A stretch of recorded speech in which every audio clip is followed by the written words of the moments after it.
This really happened to me a few years ago, and even now I can still feel the heat rise in my face when I think about it.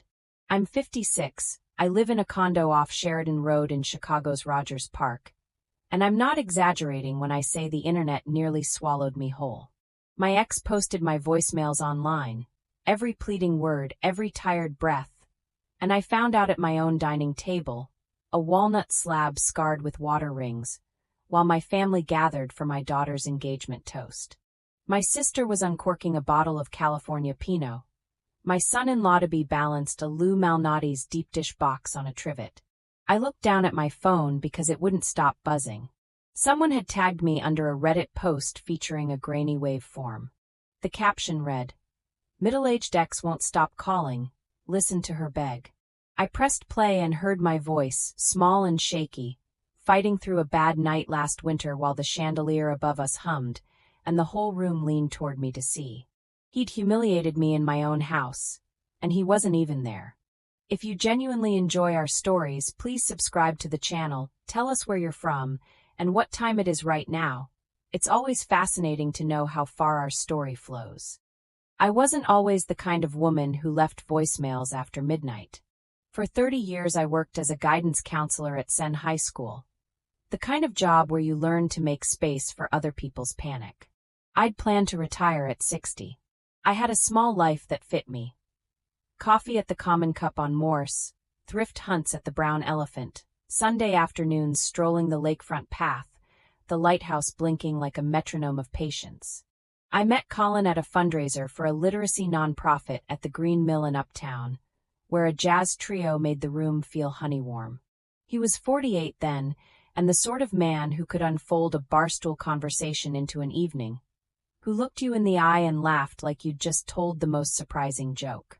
He did marketing for startups, growth and brand synergy, he'd say with a grin, and volunteered at 1871 in the Merchandise Mart coaching young founders. He wore button-downs that never wrinkled. When he squeezed my hand, I felt seen, like the rest of the city dimmed. He courted like it was his calling. The Drake's Palm Court for tea one Saturday, where he learned the names of the servers and asked about their kids. Tacos al pastor at Big Star in Wicker Park under the string lights. Overnight at the Roby, the skyline folding around us, as if we were its secret. He had an apartment in West Town cluttered with camera gear and sneakers, because he liked to document. The documenting made me feel chosen at first. He'd snap a picture of my hands as I buttoned my coat, or record the sound of rain hitting the bus shelter roof and say, "This is our soundtrack." He made me believe that my ordinary was cinematic. Then he started traveling for quick campaigns, Milwaukee, St. Louis, Detroit. A Tuesday absence was nothing unusual, but I noticed the first odd thing in March. He told me he'd be presenting at a breakfast pitch near the Lyric Opera and sent me a selfie in a conference room. Whiteboard, marker, his messenger bag propped just in frame. But the reflection in the window behind him, so faint anyone else might have missed it, showed a different bag entirely and a woman's red coat thrown over a chair. When I asked about it later, he smiled with that patient man-of-the-world look and said, "A freelancer who interned with us back in the day. Don't get jealous on me, Professor." He never called me by my name when he was deflecting. He made me feel like I was someone's mother scolding after curfew. Absurd, unbecoming. More little things, a receipt tucked into my car's cup holder from the Ace Hotel, 2 drinks and a room service late-night BLT, time-stamped 1:43 a.m. A rideshare charge to my shared account at 2:07 a.m. from Damon to the South Loop when he'd told me he was staying in. He was always relaxed about it, always gentle. I crashed at the office after drinks with the team. You know how it is. I did not know how it was, but I wanted to be the sort of woman who did. The voicemails that he posted weren't even that dramatic. One was me asking him to please call back so we could make breakfast plans. One was me telling him a student of mine had won a scholarship and I needed to share the joy with someone. One was me crying a little because I missed my late husband on the night of the 8th anniversary of his death. That last one, my voice wobbling raw, was the clip he pinned. People mocked the grief like it was needy. "Imagine burdening a guy with this," someone wrote. "She sounds like my mom when she's drunk." I'd never felt older. I'd never felt more skinned alive. I minimized the clip, and my reflection hovered ghost pale in the black glass of my phone. My daughter asked, "Mom, are you okay?" The table had gone very quiet. The wine bottle sat half opened. The pizza steamed, turning the windows cloudy. I stood up too quickly and the chair squealed on the hardwood. "I'm fine," I lied. Fine was the only word I could say without crying. I carried my phone to the hall bathroom and slid down against the door and listened to my own voice again, as if this time it might be someone else's. When I could size words again, I did what I always tell my students to do with panic. Breathe, list the facts, and trace what you know. Fact, the clip was mine. Fact, he'd posted it. Fact, he wanted me to hear it, or at least didn't care if I did. His username wasn't even subtle, an old music reference he'd used on his Instagram. And fact, I had let myself believe someone who said he liked reality captured on camera, but only the reality that made him look like the director. The moment I stood, I had a small cold thought that slid neatly into me, like a piece in a jigsaw finally clicked. He was a documentarian because documents are leverage. I went back to the table and told my family I wasn't hungry. I said I was tired.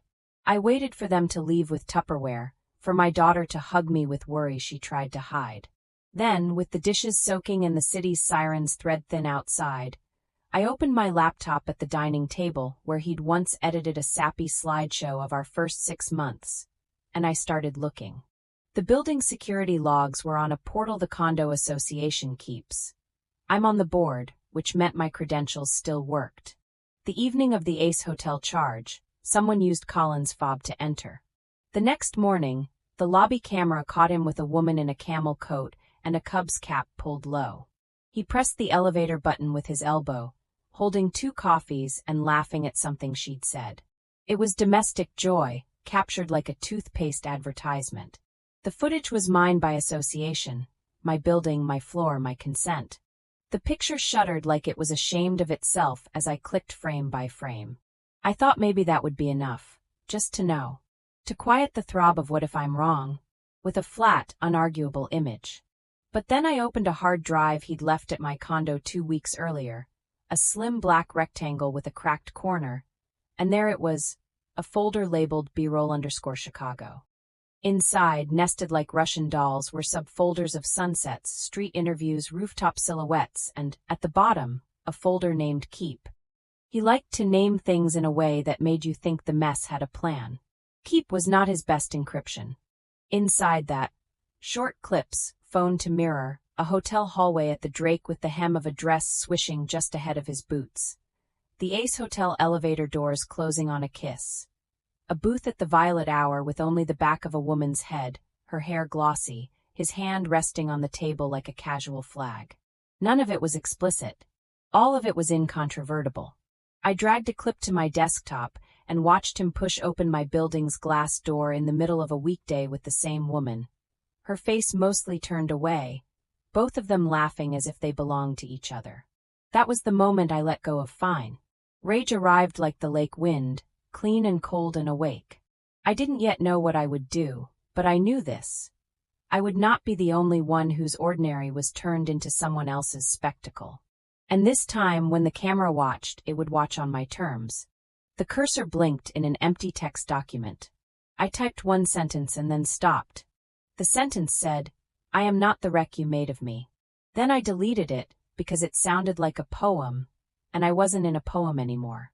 I was in a war where the weapons looked like vowels and timestamps. I just didn't know yet how to use them without burning myself up in the blast. I closed the laptop and turned off the chandelier and stood in the dark of my dining room with the city glowing beyond the window and whispered into the empty. "Okay." And then, because it tasted stronger, I said it louder. "Okay." The plan would arrive like weather. I could feel the pressure changing. The question was, would it carry me or drown me? The answer began with a knock on my door that sounded, absurdly, like relief. My neighbor Nisha from Forby stood in the hall with her black hair in a messy bun and a hoodie stamped with UIC Computer Science. She's 27 and talk fast brilliant, and has watched me carry groceries up the stairs enough times to know the rhythm of my life. "I saw the post," she said without preamble. glancing at my face the way medics glance at a wrist. If you want to nuke it without setting yourself on fire, you need to think like a network. She lifted a hand like a physicist about to sketch a theorem. You don't fight a swarm with a sword. You seed the swarm.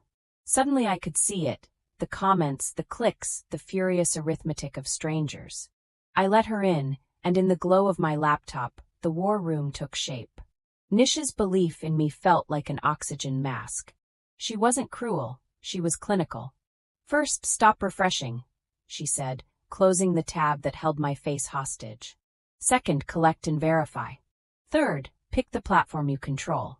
And fourth, you publish once, clean, then you walk away. You let the comments metabolize him. The elegance of that word metabolize made me dizzy. You mean I post the cheating videos? I asked. Curated, she said. Compliant with platform rules, faces blurred except his metadata visible, clear timeline. No porn. No gore. No harassment calls to action. And definitely no doxing. You tell a story. Humans understand stories better than facts. But you have both. I thought my heart would slam its way out of my ribs. What about the women? I said, looking at the camel coat girl frozen mid-laugh in my screen capture. We protect them, Nisha said. We give them a choice. We blur them. We anonymize. And we do it all so clean that even his PR buddies can't spin it. Her mouth tipped into a grin that contained almost too much mercy to be a smile. Also, this is Chicago. Someone always knows somebody. He is not as untouchable as he thinks. I slept hard that night for the first time in weeks, because having a plan is a kind of sleep. In the morning, the lake was a hammered gray plate, and the gulls were loud. I made coffee in my cracked blue Fiesta mug, the one with the hairline split near the handle, and thought, that's me, hairline cracked but holding. I opened the laptop and turned my life into folders. Evidence. Timeline. Quotes. Legal. I set everything to read only. I breathed. Then I called the legal aid clinic at the Daily Center downtown and made an appointment to ask very simple questions. What is my risk? What are my rights? Can a man post my voice without consent and call it content? Illinois is not gentle about non-consensual intimate imagery, but voicemails are different. You have potential claims, the clinic attorney said, flipping through my printouts, the courthouse-era blend of copy toner and coffee. Public disclosure of private facts. Intentional infliction of emotional distress. Maybe a privacy tort depending on how he got them into the public sphere. Also, copyright claims on your own audio in some contexts, though it's messy. She tapped the page with a pen. But the fastest relief for your sanity is not always legal. It's reputational. She leaned back, the fluorescent light as unforgiving as a confession. If you tell the truth with proof carefully, people will see him. Carefully. The word rang. I walked out into the October sun at Daly Plaza and watched kids clamber around the Picasso sculpture and let the city's metal heart steady me. Carefully meant no sloppiness. It meant I would not become the very thing I wanted to fight. It meant I would be a counselor again, even in war. It meant dignity. Nisha and I spent a weekend turning my mortifications into a storyboard at my dining table. We practiced blur techniques, not perfect but sufficient, and made a simple on-screen timeline. Dates, places, receipts. A screenshot of the Ace Hotel statement with my name blacked out, his signature visible. A clip of us at the Drake's hallway. His laugh distinct, the carpet pattern distinct enough for the internet to cross-verify. I wrote my narration like I was speaking to a single student in crisis. Calm, precise, unsparing. I titled the project with the one true thing the internet loves best, revenge with receipts. I recorded my voiceover in my bedroom closet under a quilt to dampen the sound, my words steady and clear.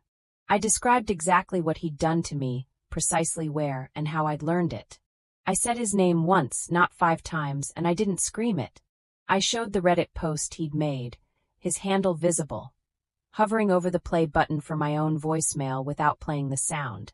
It was less about sympathy than about proof. When I finished, I sat on the end of the bed and stared at my hands as if they belonged to someone who had just set a fire in winter. We set the YouTube upload for a Tuesday at 8 a.m. Central, When people in Chicago start their day and people in New York are already at their desks and Californians are waking with coffee. The thumbnail was a split frame. My redacted Ace Hotel receipt on one side, a blurred elevator frame on the other where his face, clear as day, leaned toward a woman's obscured profile. We added captions for accessibility and a short disclaimer. All non-public individuals blurred. No explicit content. All allegations supported by visible evidence. We didn't ask anyone to harass him. We didn't have to. Nisha saved the final edit and turned to me with fingers hovering gallows high over the keys. "You ready?" she asked. I was past ready. The only thing left was courage. I clicked publish and watched the blue progress bar complete like a fuse burning. Within an hour, the views crawled from 20 to 100 to 1,000 to 9,000 like the city's heartbeat had synced with my own. Comments began with commiseration. Middle-aged women who recognized the tone of my original voicemail as grief, not need, and then they pivoted to the face in the elevator. Someone posted a link to a panel at 1871 where he'd be speaking that afternoon about authentic storytelling in the digital age. The timing felt like a joke the universe finally told on my behalf. By noon, someone had found his Reddit handle's history and pulled up other postings with the same smug tone. A woman with a tiny channel and a laser voice did a reaction video while sitting in her car outside a Jewelosco, matchlining every timestamp I'd included with an aerial map. "This is what you do when the receipts are good," she said. "You let them read themselves." He texted me, "Take it down." I put my phone face down on the desk and watched the comment count climb. 2 of the women I'd blurred reached out. One wrote, "I'm the camel coat. Thank you for hiding me. He told me you were casually dating, and that you were okay with him seeing other people. I am not okay with a liar." She asked if she could share her own experience, and I told her yes, but only if she wanted to, only in her own words. She posted a measured comment that felt like a courtroom testimony. People listened because she didn't sound like she was out for blood.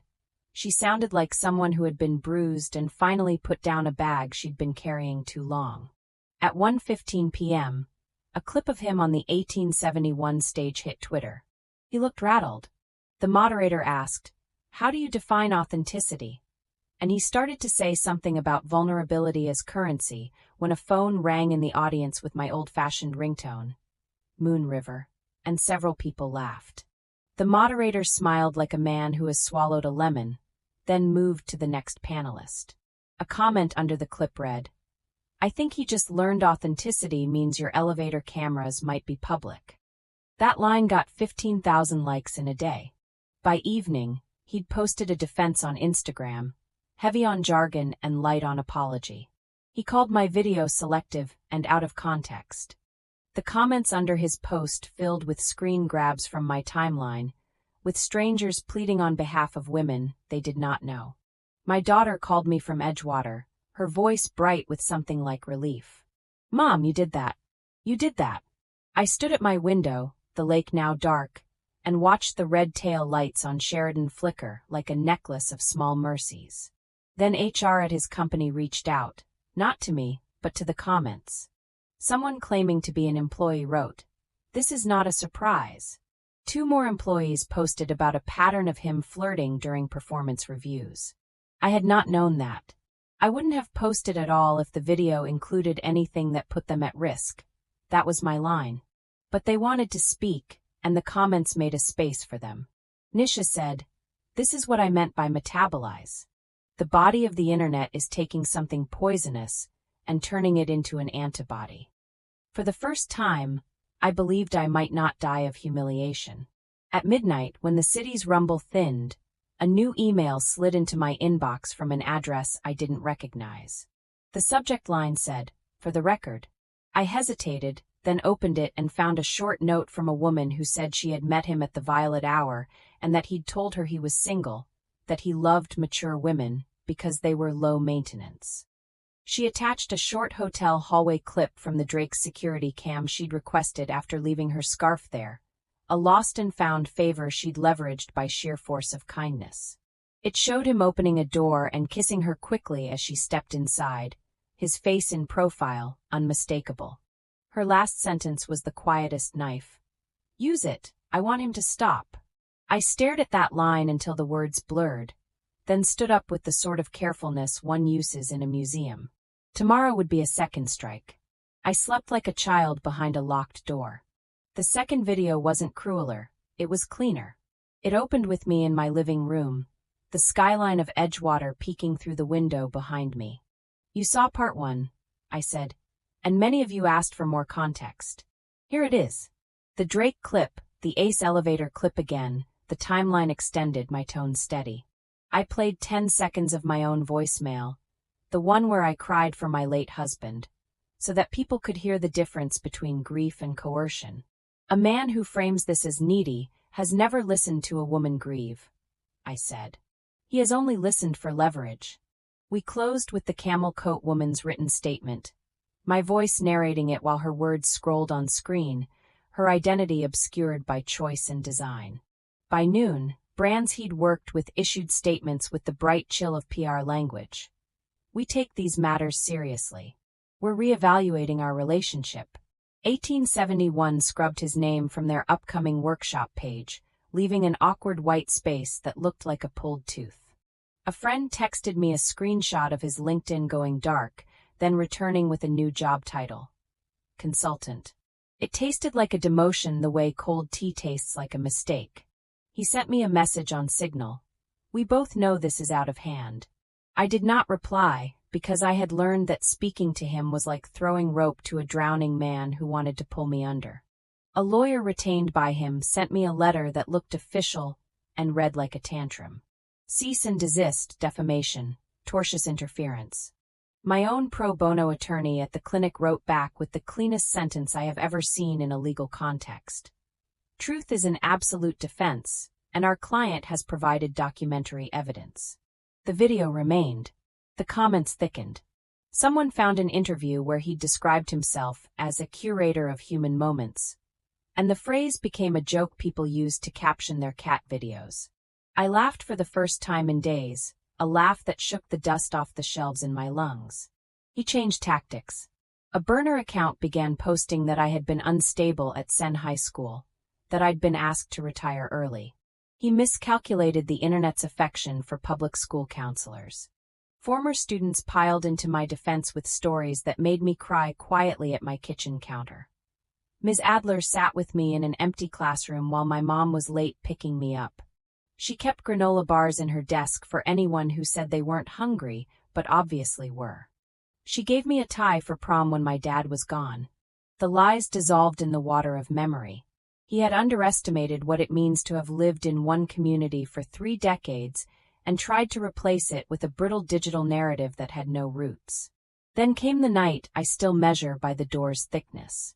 He showed up at my building's lobby at 1 a.m., his face red and pinched, pounding on the glass with the flat of his hand.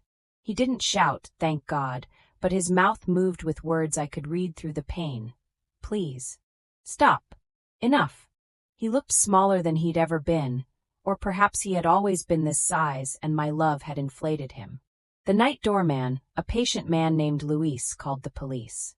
They arrived like a cold front. I stayed inside my door, the bolt engaged, the peephole a tiny orb of the world, and waited for the sirens to fade. I watched the lobby camera on my phone.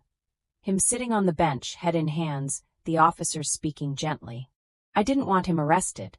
I wanted him out of my life. I wanted the comments, the swarm, to do what we had set them up to do. Hold him accountable in the one currency he respected. In the morning, there were fewer messages from strangers and more from women who used phrases like, "barely got away." I kept a list of resources in the description of my videos. Domestic abuse hotlines, legal aid, a simple list of how to save an evidence file without contaminating metadata. I updated it quietly, without making myself the center. It was not about me anymore. That was a new kind of relief.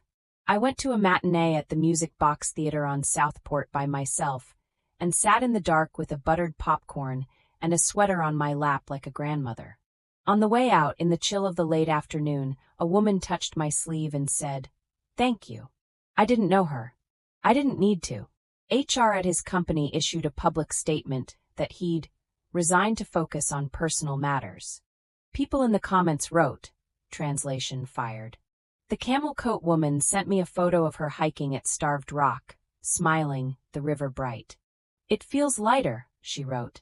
I texted back a heart and set down my phone and felt the light in my own bones. He sent one last email, almost tender. Please take the videos down. This is my life you're ruining. I stared at that line, the way he'd shifted the pronouns so carefully over the past month. Your voicemails became my voicemails. My cheating became your accusations. Your reactions became my ruin. I wrote back only once. I told the truth, I said. You posted me first. I did not send a second message, though 100 lines burned through me like the edges of a paper. The videos remained. The comments kept metabolizing. A small, persistent part of me wanted to log in late at night and argue, to correct small misperceptions, to tell them I wasn't as brave as they thought, but I didn't. I let the swarm do what it does when you feed it clean. The world recalibrated around me. The lake kept beating its cold blue heart. The lighthouse blinked like a metronome for a song I finally recognized. Not triumph exactly, but time. One day, months later, when the leaves along Sheridan rattled like tin, I walked past the Drake alone and stopped in the lobby just to smell the polite perfume of old money. A wedding party moved through like a slow white river. The elevator doors slid open with that soft hiss I could now feel in my bones. I thought about how many lives had closed behind doors that looked like these, and how many had opened. I touched the gold rail, cool under my fingers, and thought of the first frame that unspooled this whole mess into the light. The irony didn't sting anymore, it shimmered. A concierge asked if I needed help. No, I said, smiling. I'm just remembering. Back at home, I took my cracked blue Fiesta mug from the cabinet and turned it in my hand, thumb grazing the hairline split. I boiled water and watched steam ribbon up like something letting go. The comments still churned, of course, like a lake that never fully calms, but they weren't my weather anymore. I told my daughter I would come by to help stamp wedding invitations and asked if we could play Etta James while we worked. I planted basil on my windowsill, the soft, ridiculous green of it making me feel like a kid in science class again, marveling that anything could grow from hurt soil. On my last day at Sen, a student handed me a card that said in a crayon scrawl, "You helped my brother when he was scared." I cried in the staff parking lot and wiped my face with a napkin from my glove compartment and laughed at myself for being exactly what they called me online, a middle-aged woman crying in her car. It didn't hurt anymore to be a cliché. Clichés are just patterns made by the common human weather of living.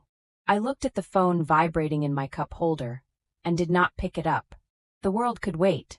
The world had proven it could carry part of the weight. Sometimes late, when the building is quiet and the lake throws its special light, I open the videos not to watch but to read the comments from the earliest days, to see the way the swarm moved from rage to something like repair. I scroll until I find one from the woman who'd written, "Use it. I want him to stop." Under a month-old update she'd posted. He did. Then I close the tab and set down the laptop and count my breaths like I teach my students. I am not a wreck. I am a woman who lived to see justice look like a crowd. People still write to ask me if I forgave him. The truth is private not because it is tender, but because it is dull. Forgiveness is work I do each day like dishes. Sometimes I forget and it piles up and the sink smells like old onions, and then Saturday comes and I roll up my sleeves and do it, and the next day I drink coffee in a clean kitchen. I don't think he's a monster. Monsters are easier than men. He is a man who thought women were B-roll in his story.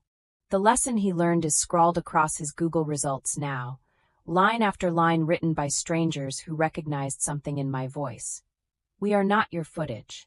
On a Sunday evening, the sky pearly and soft, I walked to the lake and stood at the fence with my hands tucked in my sleeves. The lighthouse blinked. A gull dropped a shell, and the crack rang like punctuation.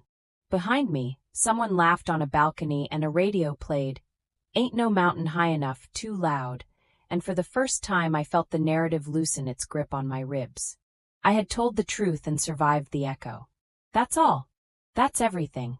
I went home and set my phone face down on the dining table and turned off the overhead and let the city light the room for me. I drank tea from the cracked mug and watched the dark window hold my shape without shrinking me. When I set the mug on the table, the porcelain made the softest click. It sounded exactly like the sound that wakes you in the night when a house settles. Ordinary, inevitable, and final. I turned out the light and went to bed, leaving the laptop closed. For once there was nothing to post, nothing to monitor, nothing to correct. The comments had handled him. The city had handled me. And in the silence between the two, I felt something like a heartbeat that belonged only to me, stubborn and quiet and sure, still tapping out its patient code in the dark. The end.